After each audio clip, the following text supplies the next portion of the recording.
And Texans will head to the polls in just about a month here or so, but the deadline to register to vote is now less than 5 days away, next Monday. And that could really have some voters wondering if they're already registered. In tonight's Breakdown, Fox's Steve Noviello shows us what steps to take to ensure you're not turned away at the polls. There are two key pieces of information I want you to keep in mind. First, if you're unsure about the status of your registration, there's an easy way to find an answer. Simply log on to the Secretary of State's Am I Registered portal on their website. Just submit your identifying information like a Texas driver's license number, or in some cases, simply details about your birth. You will find out instantly if you are registered to vote.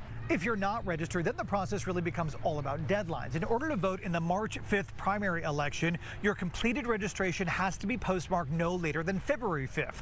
Paper applications can be picked up at libraries, post offices, and even at many high schools. And while many of you will opt to register online, you must also print that completed application and then send it by mail to your county voter registrar's office by that deadline. That deadline also applies to changes. Maybe you moved in the last year and need to update your address. Well, you've got 30 days to do so prior to Election Day. Now, if you miss the deadline, you're not totally disqualified, but you may be limited to voting only on issues that are in common to both your old and your new address. The most common question you'll have is voter ID. Now, the easiest way to expedite the process is to have a valid Texas photo ID, like a driver's license. But if you just don't have access to one, you can still cast a ballot by supplying a supporting form of ID, like a utility bill, bank statement, or a government check, and a reasonable impediment declaration stating why you do not have access to a valid form of photo ID. Now, once you're registered to vote, voting by mail is still an option, but only for very specific situations, like if you have a disability, if you're